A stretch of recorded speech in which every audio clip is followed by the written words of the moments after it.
My husband and I love to travel. And what we have started doing is buying a book that's representative of the place that we went to. Welcome to Keep It Fictional, a weekly podcast for book lovers by book lovers. Build your to-be-read list with Sadie, Liz, Virginia, Fiona, and Corene from the Port Moody Public Library.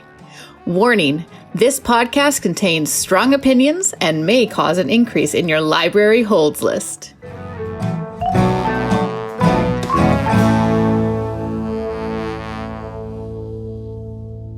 Our topic for today is stories about immigrants and refugees. So I thought I would start us off with some stats. So I've got some stats from UNHCR and Government of Canada.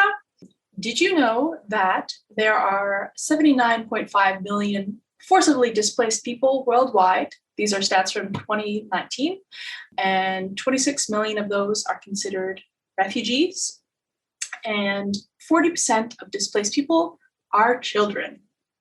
Again, with 2019 stats, in 2019, Canada welcomed over 341,000 permanent residents, including 30,000 resettled refugees.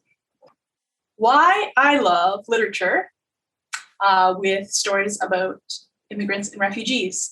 I think it is the ultimate practice in empathy. I think it's just a wonderful way to learn about people from different places. You know, something that maybe you're not interacting with people from all around the world every day, and it's just an opportunity to learn and hear those stories. It also, I think, is a chance to reflect on your own identity. Of course, here in Canada, unless we're Indigenous, we all have immigration in our family history. So it's a great opportunity to think about and reflect on your own identity. So let's hear what our panelists have for us today. Virginia, you're up on the screen. So why don't you start us off today? Yeah, so I am so excited to talk about this book. It is the amazing Everything Said is Untrue by Daniel Nayeri. This book won the 2020 Prince Award, which is given by the American Library Association to the best young adult book. And I remember hearing the announcement that morning, and I was like cheering in my house, and I realized, wait a second, it's 6:00 in the morning. You should just not make so much noise. But I was so happy for him. I think he totally deserves it. And let me just start by saying, first of all, that please do not let the fact that it's a kid's book, or sometimes people consider it as a teen book, please don't let that stop you from reading it, because the language, the story structure is so complex and so multi-layered that I think anyone will enjoy this. It is such a well-written novel.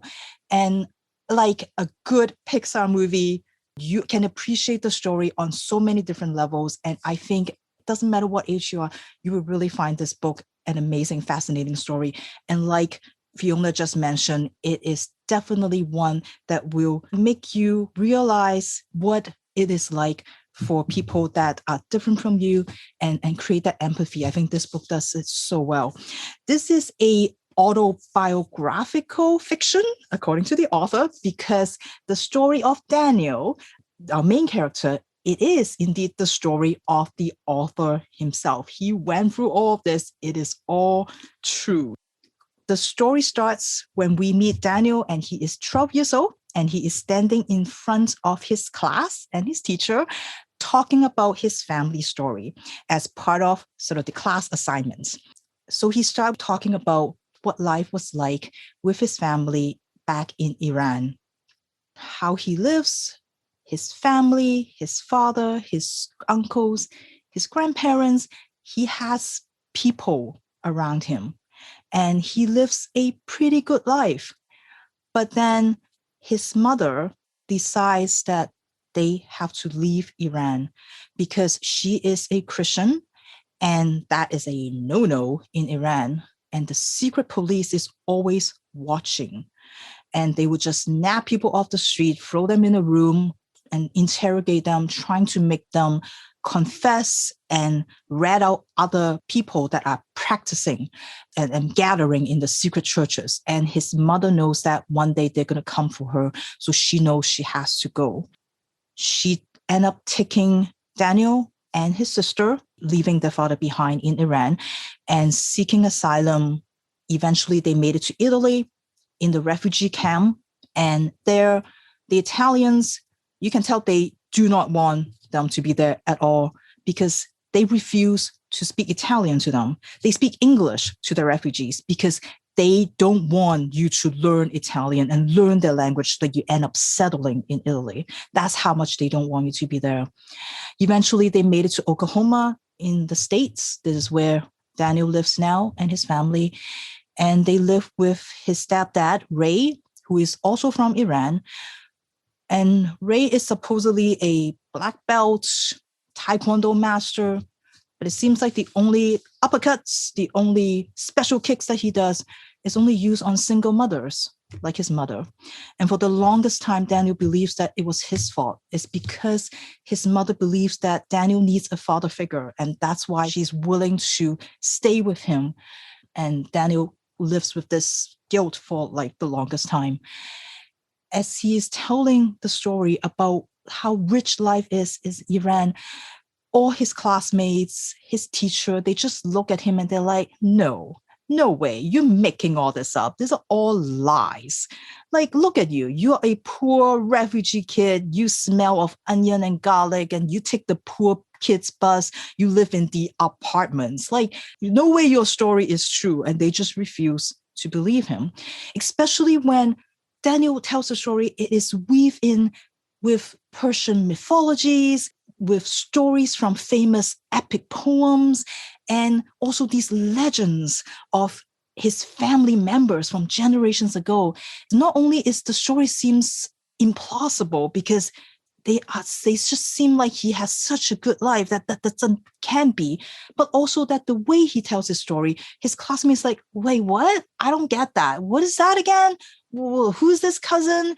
Like, what are you talking about? And they just want him to get to the point. But that's not how his story works, because even if he is telling about an anecdote, even if he is just making an observation and insight, all of those little bits and pieces made up his story. It is all part of him. And he just wants you to realize that there is no single story for any immigrant, any refugee. They're all this complex person made of all these little parts. In fact, the book itself doesn't even have chapters. It's just this all one long story and him telling you that story.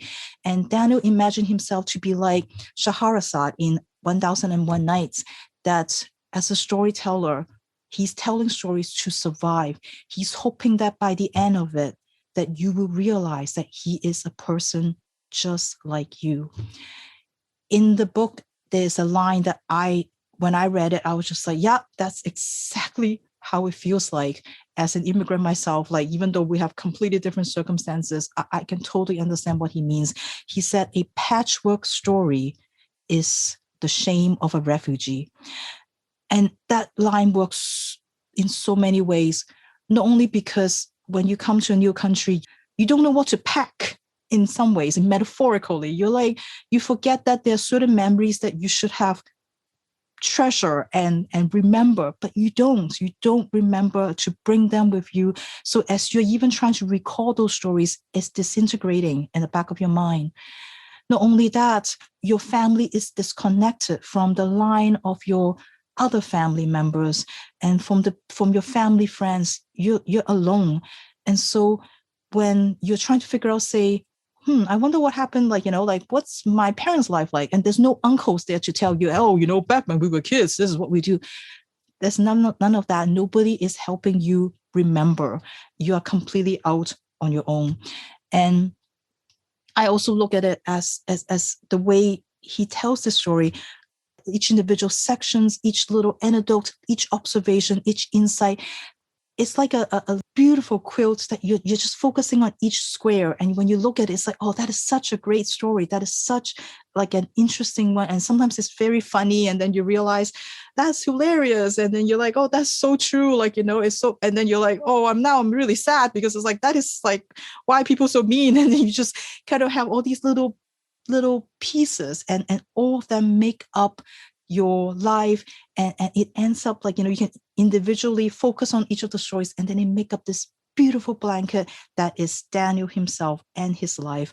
And you can see I actually, Corene, again, I bought this book. I don't usually buy books after I read them, but I bought it just because I want to be able to savor all the little pieces. I just want to pick it up one day and just read a little bit and just like enjoy it and sit with it and think about it. And this is the kind of book it is. It's just every single sentence is so, it all contributes to that bigger story, and all of it is needed because Daniel, like any person, is complex. There is a lot more to him than just that one story that you may think of as a typical immigrant, a typical refugee story.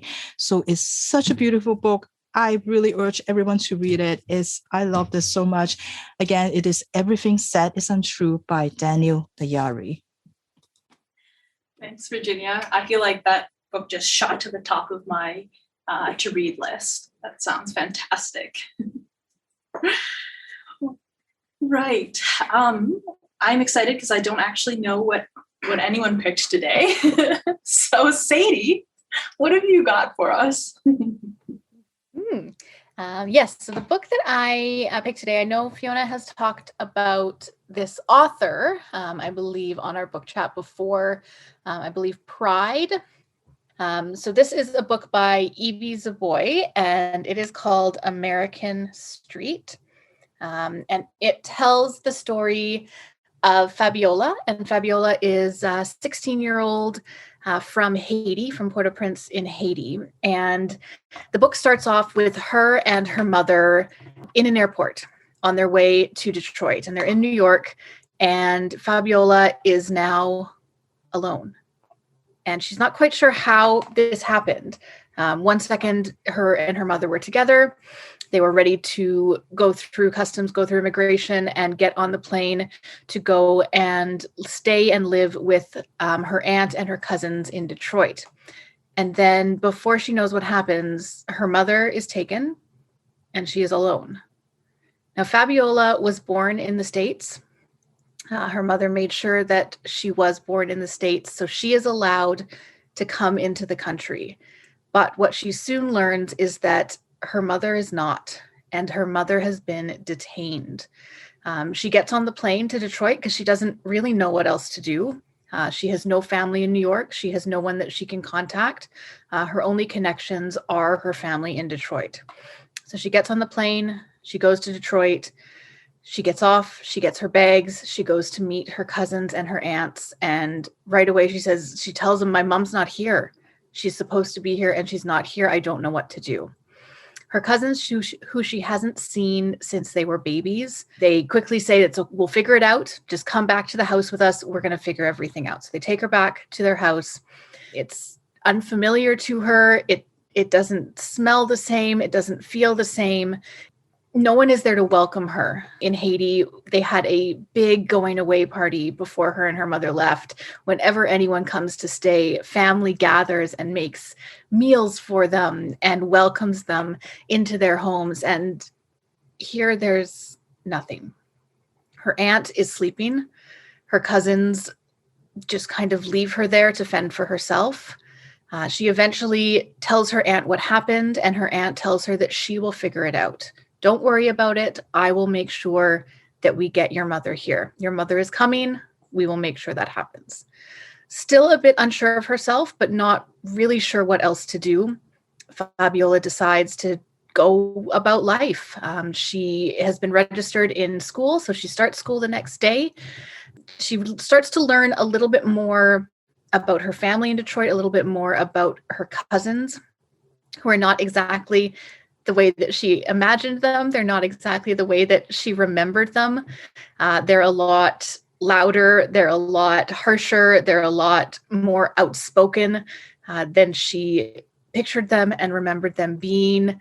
They have a reputation in their school. They have a reputation for fighting. They have a reputation for being the ones that you need to fear. And Fabiola doesn't exactly understand why, but when she enters this school, that reputation starts to be attached to her as well, and she's not quite sure what to do with that.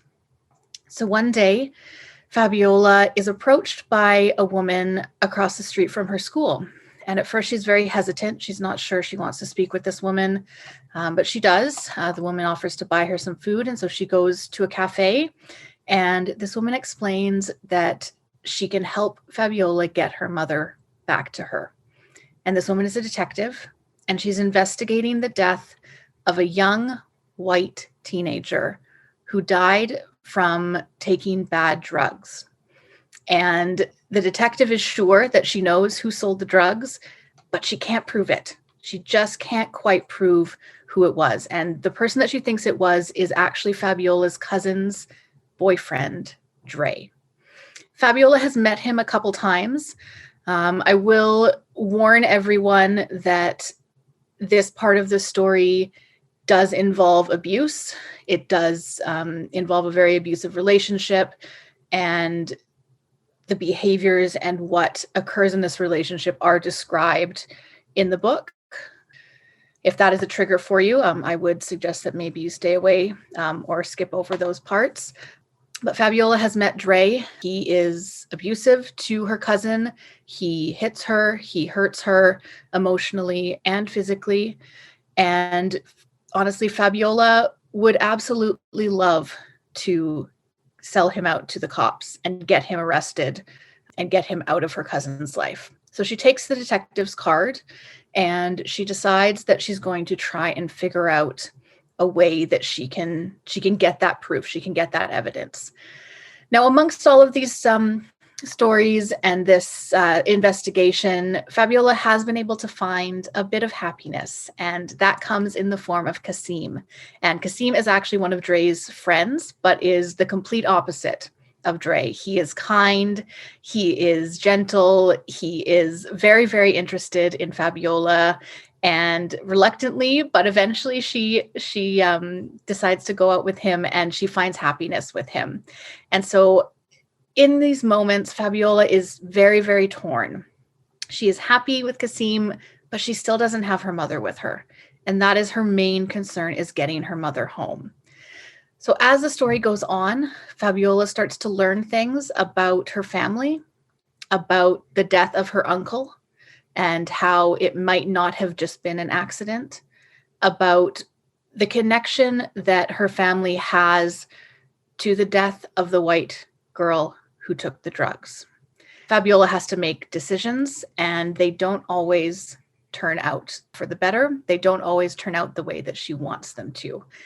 It is a very real book. I think that Ibi Zoboi does a really good job of just presenting a situation in a very real way. She doesn't try to filter it. She doesn't try to censor it. She just presents that situation, and that life kind of represents the life that people have to turn to sometimes, or choose to turn to, or are forced to turn to in order to survive. So if you're looking for a story that's very real, that does talk about the expectations that someone has when they're immigrating to a country, and how those expectations might not be met in exactly the way that they think that they're going to be, that pull of what home is, where is home, and what exactly does it mean to be home. Fabiola struggles with that because she in herself was happy in Haiti. And so she struggles with a choice that her mother, who is now not there to guide her through, has made for her. So yeah, I would definitely recommend American Street by Ibi Zoboi. Thanks, Sadie. Just reminded me how much I enjoyed Pride. I find that sometimes, YA romances like sometimes leave a bad taste in my mouth, but I feel like she writes romance so well, like that even like as someone who doesn't really like teen romance, I was just very engaged. All right, so I'm gonna go in a roundabout way to our question of the day. Books are heavy. If you like physically collecting books, it is a pain to move, to decide what books are important. Are you going to bring them with you? Are you going to leave them in a box in your parents' closet? And then regret it and be like, where is that book? It happens to me all the time. And then, of course, when you are traveling and you know you're coming back to the same place, how much space do you allow books to take up? Do you do the e-reader because you don't want to heft around those heavy books? Do you buy books in the airport? I would love to hear about each of you. When you travel, do you pack books? I always bring books when I travel, no matter what. I always bring books. Depending on the type of traveling I'm doing, I don't always get to them. This is something I've discovered in the last few years when I've traveled overseas. I always plan so many books. I actually have quite a fun time in like the weeks leading up to my trip, deciding which books I'm going to bring with me. And I do use an e-reader. And so I don't necessarily have to worry about the heaviness of what I'm bringing. That is one thing that I don't bring physical books with me anymore unless I am driving somewhere. But I do put quite a few books on my e-reader. And yes, I have fun choosing them and deciding which ones I'm going to bring. But I don't always get to them. I said, depending on when I go overseas, usually because it's just so busy. I have so much. My traveling does not usually involve sitting on a beach or by a pool. That's not the kind of traveling that I enjoy to do. So it's usually quite busy. So I don't always get a chance to read, but I do always bring books. How about you, Corene? I'm like physical books only. So yeah, I usually do pack a couple of bricks in my suitcase that I lug around through the airport, up the B&B, like everywhere with me. It's about like I pack very, very light, carry on only. Doesn't matter for how long I'm going for, carry on only. So it's usually about like 1/3 books and then like 2/3 clothing and then like toothbrush on top, and then you're fine. But I also tend to buy a lot of books when I am on vacation. So usually I end up having to like buy a second bag or something like that to kind of cart them around with me. But I love everywhere that I travel. I love going to a bookstore and just kind of like seeing what they've got and maybe picking out a special book that every time I look at it or every time that I read it reminds me of that particular trip. I agree. I like to buy books when I'm traveling, but like often in secondhand stores. I think I'm thinking specifically about going to Portland and like packing all of these books to read while I was there, and then going to the secondhand store and coming back with like 3 times as many books as I had packed. Virginia? So, I don't travel. Both my husband and I are not travel people, so we don't travel. So this is not really a issue for most of us. If we ever go places, it's always a road trip, like so somewhere like that we can drive to. Like I don't remember the last time I took a plane. It's been years. So yes, but that definitely for any road trips. And we always do we basically go travel is about the road trip itself. And then when we get there, it's whatever, it can be middle of nowhere. It doesn't matter to us. We do the same thing. We just, travel so that we can go somewhere to do the same thing, which is sit in the place and do nothing, so that's basically what it is. So yes, we do pack books. Definitely having an e-reader, super easy, super, convenient. But, we do pack quite a lot of books because we're also very light travelers. We don't really need a lot of clothes or anything like that. So it's very much filled with books. And just like you, Fiona, part of the trip usually is before we go on the trip is to look up where the used bookstores, in that whatever city or whatever town it is. So that's usually what we do. So yes, we do go and find treasures in the used bookstore. So that's what we will end up doing. So generally come back with more books than I left with. So yeah. I'm so glad you two found each other. I know, right? Because it would be very complicated. If one of us really like to travel and the other one doesn't, that it won't work. So it's 2 kindred spirits. What about you, Liz? Is your bag filled with books? Not going. Well, filled with books in the e-reader that, like Sadie, I may or may not get to at all. And that's mostly during the travel part of it, to and from. Not really so much during the trip. Yeah, but coming back, though, that's a different story. So my husband and I love to travel. And what we have started doing is buying a book that's representative of the place that we went to. So individually, before we met each other, we had each bought books during separate travels from Southeast Asia, for example. So when I was in Angkor Wat, I bought a book about all of the ruins and the buildings in Angkor Wat. And then when we went to Chicago, we bought a copy of Devil in the White City, which is kind of an iconic story, oddly enough, because it's all about murder, coming out of that location. So now we kind of have a little bit of a collection from our travels. So it's nice to be able to combine the two things, but not so much reading while we are there. I love that. I absolutely love the idea of, buying something very specific to that place that you can have to remember the trip. I just want to put in one more mention of audiobooks, because I know I'm a bit of the representative, but that is the most important thing for me when I travel, is making sure that I've got some audiobooks downloaded. Usually I just listen to them on the plane, or if it's a road trip while driving, and then get there and forget about them entirely. But I wouldn't leave for a trip without having several audiobooks loaded. Very important. All right. If nobody has any objections, I'm going to move on to my book, or else I'll forget everything that I was going to say.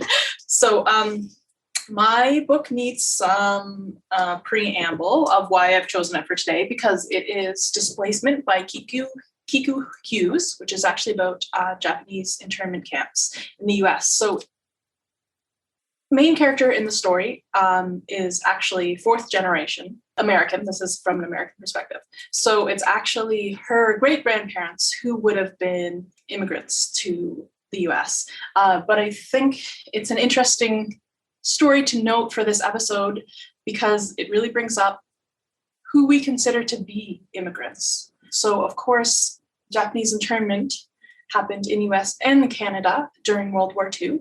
And there's this idea that, it didn't matter when you came to the States. If you were 1/6 Japanese, you were put in an internment camp, with this idea that your loyalty could still be to Japan over the States. So I'm justifying this now because it was something that really kind of slipped my mind when I chose this book. Who do I think of as immigrants? And it is interesting to note that often white immigrants, and if you come from an English language, you already speak English, or you come from a country that speaks English, you and your family are not an immigrant for very long, not perceived to be an immigrant for very long. Stories about Japanese internment really show the flip side of that. And there are a lot of great books about Japanese internment from the Canadian and the American perspective. I believe that Corene talked about Obasan previously, and there's some other good graphic novels out there right now. I also read They Called Us Enemy by George Takei, which was very good, but it sort of went out of my head faster than this one did. And I also really love the art in this one. So this is what I went with. Okay. So this book is it's a little bit autobiographical from the creator's perspective. And she is visiting San Francisco with her mother. And her mother's really excited because she wants to go see her mother's childhood home in San Francisco from before her family was taken to be interned. So her mom's really excited about it, and Kiku is not so excited about it. And then when they get there, it's been leveled. It is a shopping mall, and her mom's really disappointed. Suddenly, a haze falls over the scene, and Kiku is transported in what turns out to be in time. So I believe Virginia also talked about kindred recently. And I was really excited because I got the reference that it's actually this transportation or displacement is happening in the same way that it does in Octavia Butler's book Kindred, where the character is sort of ripped out of time and pulled back to a time that her ancestor, in this case her grandmother, lived. So this happens to Kiku a couple of times. She doesn't know what's going on. And eventually she's pulled back in time to 1943 for an extended period. She is taken along with her grandmother and many other Japanese Americans to a camp in California. And they're later moved to Topaz in Utah. It's a very understated story. I really liked the layer of it being about this fourth generation Japanese American revisiting the experience of her grandmother in the internment camp. And that layer of reflection about the author's identity. And on top of that, she also ties it into the current situation and specifically looking at the Trump administration and the people being interned on the border to Mexico. I thought that was really meaningful. It is a little bit of a quiet story, and I'm going to show you the art because you always got to see the colors. It's important. Just beautiful and atmospheric. A lot of these sort of like shots of mountains, and of course that's important because we get a feel for where these internment camps were. And this is an American perspective, but of course there's a lot of parallels to the Canadian experience and the types of places that these camps were in, which were a lot like in the interior, in like places where it's very hot in the summer and very cold in the winter. It was barren. It wasn't easy to grow things. So I appreciate seeing all of that scenery. But I really appreciated the author's perspective of this because it is something, there's a lot of literature out there. And I think Virginia was saying the importance of multiple narratives. And even though it's a very specific story, going back and hearing different families, and then especially having this perspective from someone a few generations later and realizing how it was still affecting their life was very powerful. I enjoyed it a lot. And it was one of those books that after I put it down, I thought, okay, I got to go find out more about this. I need to look up specific dates and places. And, wasn't there the Chinese Exclusion Act? How do these things factor into it? She brings up the model minority myth. So it was very much for me, one of those sparks for I want to learn more, which is my favorite kind of book. Highly recommended. I will pass it off to someone else now. We've still got Corene and Liz to go. Liz, want to go for it? Thanks, Fiona. Yeah, that was definitely a great book, Displacement. I do concur about that. All right, so I have something a little bit different in that it's not a graphic novel. However, it is also a memoir. So this one is called We Have Always Been Here. It's a queer Muslim memoir, and it's by Samra Habib. Now, if this book sounds familiar to you, it's because it was the winner of CBC's Canada Reads in 2020, amongst various other accolades. Now, Habib is an Ahmadi Muslim, and she was born in Pakistan. And unfortunately, while her family was in Pakistan, because they were Ahmadi, they were targeted by Islamic extremists. So they faced religious persecution in their home country. Fast forward to when the family came to Canada as refugees when Habib was a child. And despite being a child, she had to grow up very quickly. She acted as an English translator for her family. So there was sort of that shift in dynamic in terms of, who was taking care of the family in some ways. And also there was a shift in the types of anxieties that she faced. So whereas in Pakistan, There was this fear for physical safety because of their particular religious sect. And now that they became refugees in Canada, they faced poverty, still a pervading sense of otherness, in that they didn't look like the other people in the community, Toronto in this case, in which they lived. And as well, anxieties that came from Habib's culture. So her mother wanting to provide for her child as best a future as she could. She went with what she knew as a mother and as part of her Pakistani culture. And she had arranged a marriage for Samra to a cousin in order to please her mother and her family and do what she thought was best. Despite not wanting to marry this person, Samra did enter into this marriage when she was actually still in high school. Now, eventually she did get out of that marriage and she ended up marrying another man who she absolutely loved, but she was not, quote unquote, in love with. So she was attempting to find stability, an anchor, and a place for herself in this country.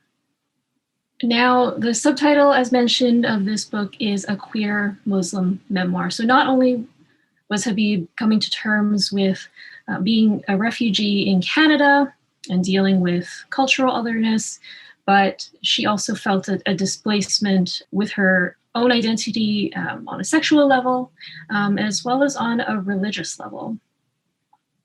Now, she talks in the story about growing up, moving past her teenage years, moving past the arranged marriage and her other marriage, and reconnecting ultimately with her Muslim identity. And not only that, finding a way through her religion by meeting other people who were like herself, not only in terms of that religion, but also other people who were queer and Muslim, and also South Asian, which to hear her describe it almost sounds like finding that unicorn. But when you are a unicorn yourself and then you find that other unicorn, then, that's like salvation. So as a result, she ended up coming to terms with her own personal identity. So on a religious level, on a sexual level, and also coming to terms with her autonomy as a woman, as a human being, which is just such a beautiful thing. And the way that she wrote this book was very, very direct. It wasn't flowery, and yet there was a beauty in the way that she sparsely uses her words to tell her story. She doesn't try to dramatize things or to kind of sensationalize her story. It is what it is, and you can tell that she is proud to own it because she has come so far. So I definitely think this was a worthy pick for the CBC Canada Reads in 2020. That is We Have Always Been Here, a queer Muslim memoir by Samra Habib. Thanks, Liz. What an excellent pick. All right. Last but not least, It's me. It's me and Liz bringing the nonfiction to the Keep It Fictional podcast. Exactly right, Liz. We got to represent. So the system of kind of white supremacy or a Western system tells certain stories about immigration. So as Virginia was mentioning in her book, when Daniel is telling his story and all the kids are saying that it's too outlandish or it certainly can't be true, there are certain stories that we accept or that we believe or that are part of the narrative of immigration. So there's the story of the worthy immigrant, the person who is so good, who is allowed to come here. There's the story of gratitude, that everyone who comes here should be grateful for what they receive. There is the story of education or hard work, that if you do these two things, no matter where you come from, you can achieve success in this system or in this place. And then there is also the story of sensational, consumable trauma around immigration, or the stories of why people immigrate. And so Karla Cornejo Villavicencio is here to spit in the face of all of those stories. She is here to take no prisoners about what we think about immigrants, and more specifically, what we think about undocumented people who come into the country without going through a particular system. So she herself, when she was 18 months old, her parents left from Ecuador to go to the United States. And she did not join them until she was 5 years old. And so in her life, there is that trauma that starts it. Years later, she is one of the first undocumented immigrants to graduate from Harvard. So she has told herself the story of that education that can lift her out of that trauma and be successful. And all of that kind of comes crashing down in 2016 as the election results come in, and she realizes that Trump has won and what that means for not only the country, but her personally as someone that is on DACA, that is a dreamer, that has spent her life kind of pursuing this education so that she can lift herself up. What she does is, on her hand in Sharpie, she writes down the number of her immigration lawyer and sets off on a cross-country journey through the United States to look at the lives of undocumented Americans. What follows is what Andrea Gonzalez Ramirez calls an immigration punk manifesto. And what Karla herself describes it as a book of reported essays that are very rock and roll. Cornejo Villavicencio is not a journalist. She kind of has her own code of ethics about how she interacts with the people, but she is at her core a writer. And so as she approaches these stories or approaches these people, she comes at them with so much empathy and heart. She isn't there to be an impartial viewer trying to tell a narrative that would feel good for white readers. She is there to empathize and show you that these are all human beings. And the places that she goes and the stories that she tells kind of show you just how broken this system is. She's not interested in why these people came to America. She says that's boring. She's here about what happens when they get here and what's their experience. And so she highlights a couple of heartbreaking stories. She goes to New York, where she talks with the undocumented workers who were recruited to clean up Ground Zero after 9/11, but because they were undocumented, did not get access to the healthcare, nor did they get access to the mental health services that they required afterwards. She goes to Miami, where she enters into one of the botanicas, which have medicinal herbs and potions for the people there. And that is because they cannot have access to any other healthcare providers because they are undocumented. She goes to Flint, where she learns that in order to get the life-saving water that you need, because the tap water is contaminated, you will need state ID.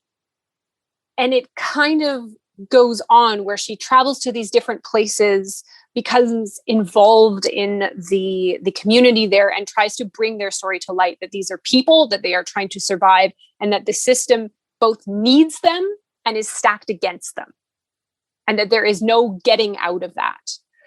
It is a challenging read. It is difficult to have all these injustices put so bluntly, and to kind of, again, peel back that lie of what the system tells us of what immigration should be like and who immigrants are. The book is called Undocumented Americans by Karla Cornejo Villavicencio.